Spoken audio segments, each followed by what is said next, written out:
મિત્રો તો હું આવી ગયો છું અત્યારે શનિદેવ મંદિરમાં શનિદેવ દર્શન કરવા. તો અહીંયા આગળ શનિદેવ મંદિર અને આજનો દિવસ પણ સારો છે. શનિદેવ મંદિર અને હનુમાન દાદાનું મંદિર બંને સાથે જ છે.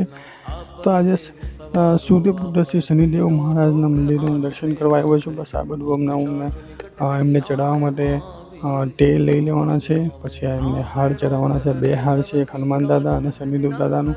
આ તેલ ને હાર અને દીવો લઈ દો. બસ આ લઈને હું સીધો આવી ગયો છું. લાઈનમાં હવે લાગી જઈશ. તો અહીંયા આગળ આજે સમજી લો લાઈન પણ ઘણી દર શનિવારે શનિદેવ દાદાના મંદિરમાં લાઈનો હોય. લાઈન ખૂબ લાંબી છે.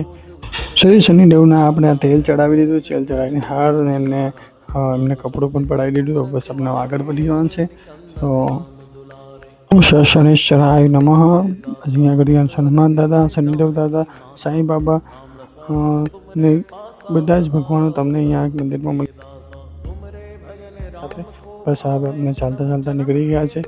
આ છે હનુમાન દાદાનું મંદિર, આ છે વડનું ઝાડ, આ છે પીપળાનું ઝાડ ને બસ આપના ઉપર અમે હનુમાન દાદાનું દર્શન કરવા આવી ગયા છે. અહીં હનુમાન દાદાને જય શ્રી બજરંગબલી. આપણે એમને ચડાવી દઈશું. તેલ લીધું છે, તેલ એમને ચડાવીને તેલ ચડાવીને પછી એમને હાર ચડાવી હાર પડાવીને એમને દર્શન કરીને આપણે થોડું આગળ વધી જઈશું. જય બજરંગબલી. તો બસ આવા જ મારા વ્લોગને જોવા માટે મને સબસ્ક્રાઈબ કરજો, શેર કરજો તમારા મિત્રોને. નિકુંજ ગાડી વ્લોગ્સ મળે અમને નેક્સ્ટ વ્લોગમાં. તો થેન્ક યુ એન્ડ જય બજરંગબલી, જય શનિદેવ દાદા.